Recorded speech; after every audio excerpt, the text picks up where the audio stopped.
दोस्तों नमस्कार, मैं सुधीर इस वक्त आप लोगों के सामने फिर एक बार। दोस्तों आज हम लोग चर्चा करने जा रहे हैं गणपति बापा के आगमन के बारे में, जो 2026 यानी कि सितंबर 14 तारीख को गणपति बापा का बड़े धूमधाम से बड़े जल्लोष के साथ आगमन होने जा रहा है।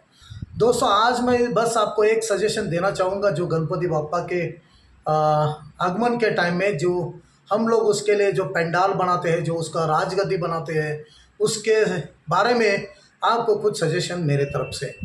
तो उसको कितना अमल करना है कितना नहीं करना है आपके ऊपर निर्भर करता है। फिर भी मेरी एक राय है, जो आप सब लोग अगर करते हैं तो इस बेलगाम शहर के नागरिकों के लिए बहुत खुशखबरी हो सकती है।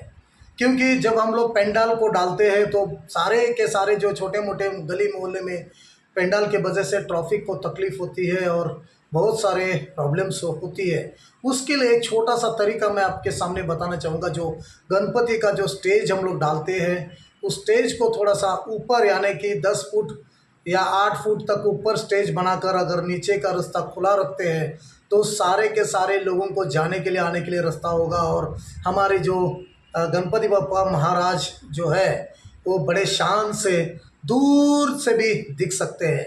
इसलिए सारे गणपति मंडल को मैं रिक्वेस्ट करना चाहूँगा कि इस तरह का कोई अगर आपको व्यवस्था होती है तो कृपा करके इस तरह से इसको बनाएं, और लोगों के लिए भी अच्छा होगा और सारे जो गणपति भक्त जो गणपति के टाइम में आते हैं उनको देखने के लिए भी अच्छा होगा। साथ ही दूसरा और एक सजेशन मेरा ये होगा कि जब हम लोग 11 दिन तक जब गणपति बापा का पूजा अर्चना करते हैं तो उस टाइम में डीजे का गीत, अश्लील गीत को पेश ना किया जाए। और तब कि जबकि उस वहाँ पे शिवाजी महाराज का पोवाड़ा, संभाजी महाराज के बारे में पोवाड़ा या फिर सारे भक्ति गीत, आरती, इस तरह के गीत को पेश करें, ताकि थोड़ा सा 11 दिन का जो भक्तिमय वातावरण है वो आनंदित रहे और सारे भक्तों को इसका लाभ हो जाए।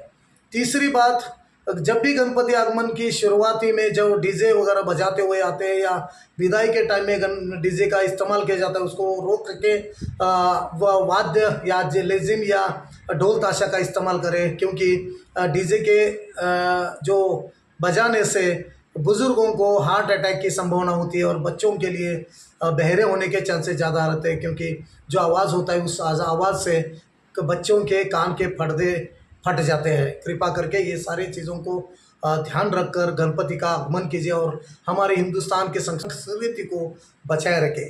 धन्यवाद।